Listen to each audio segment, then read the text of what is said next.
Hello, welcome to my channel Indian YouTuber মামুনি। বন্ধুরা, মাছের মাথা দিয়ে তো আমরা অনেক রকমেরই আইটেম খেয়েছি। আজকে আমি আপনাদের সাথে শেয়ার করছি ওপার বাংলার একটা ফেমাস রান্না, যেটা হচ্ছে ভাঙাচোরা শুক্তো। এটা কিন্তু আমিষ শুক্তো। এটার জন্য আমি নিয়েছি এখানে কাতলা মাছের মাথা। আপনারা কিন্তু কাতলা মাছ, ইলিশ মাছ, রুই মাছ, নানান মাছ দিয়ে, আর মাছ, এইসব মাছ দিয়ে করা যায়। তো আমি কাতলা মাছ দিয়ে করেছি। কাতলা মাছের মাথাটা নিয়ে আমি ওর মধ্যে নুন আর হলুদ দিয়ে এটাকে মেখে তারপরে আমি এটাকে ভেজে নেব। এটা কিন্তু দারুণ একটা আমিষ মাছের মাথা দিয়ে রান্নাটা হচ্ছে। শুক্তো মানেই যে করলার রান্না হবে তা কিন্তু নয়, যে তেতো হবে তা কিন্তু নয়। এটা একটা আমিষ মাছের শুক্তো, যেটাকে ভাঙাচোরা শুক্তো বলা হয়। এবারে মাছটা ভাজা হয়ে গেছে, তারপরে ওই যে তেল আছে ওইটার মধ্যেই আমি তেজপাতা, সর্ষে আর একটু রাঁধুনি ফোড়ন দিলাম।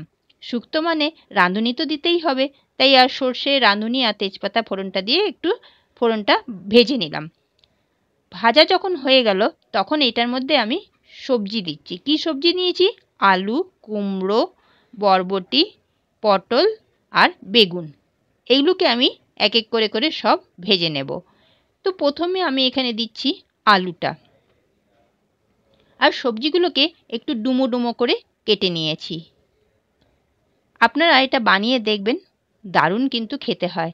গরমের দিনের জন্য এটা একদম খুব পারফেক্ট একটা রেসিপি। সব সবজিগুলো দিয়ে নিয়ে আমি আস্তে আস্তে করে করে এগুলোকে ভেজে নিচ্ছি। নুন দিয়ে দিলাম আর একটু হলুদ দিয়ে দিচ্ছি। নুন হলুদ দিয়ে ভালো করে আমি সবজিটা ভেজে নেব। আমি এখানে লো ফ্লেমেই এটাকে ভাজছি। বন্ধুরা, আপনারা আমার ভিডিওটা দেখতে দেখতে প্লিজ একটা লাইক করে দেবেন। ঢাকা দিয়ে দিলাম। ঢাকা দিয়ে দিলে কী হবে, সবজিগুলো ভাজা হয়ে তাড়াতাড়ি নরম হয়ে যাবে।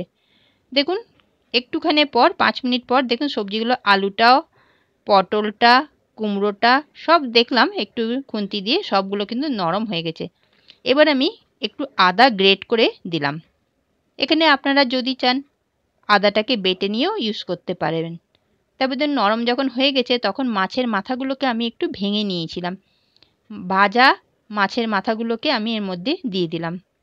ভালোভাবে সব সবজির সাথে পুরো আমি এটাকে আস্তে আস্তে করে মিশিয়ে নিচ্ছি। আর একটু খুন্তি দিয়ে এরকম করে চেপে চেপে দেব, যাতে সবজিগুলো একটু ভেঙে যায়, তাহলে কী হবে, মাখাটা হবে। আর এদিকে আমি একটা সিক্রেট মশলা তৈরি করছি।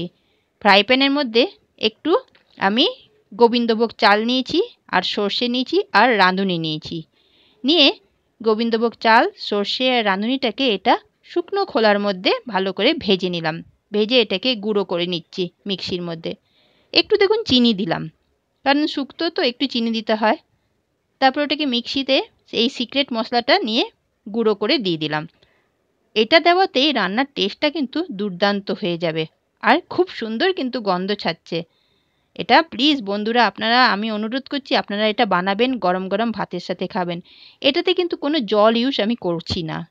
1 চামচ ঘি দিয়ে দিলাম। আমার ভিডিওটা যদি আপনাদের ভালো লেগে থাকে তাহলে অনুরোধ করছি প্লিজ একটা লাইক, কমেন্ট, শেয়ার নিশ্চয়ই করে করবেন। আর আপনার বন্ধুবান্ধব, আত্মীয়স্বজনদের সবার সাথে শেয়ার করবেন। আমার ভিডিওটার সাথে থাকার জন্য, দেখবার জন্য আপনাকে অনেক অনেক ধন্যবাদ।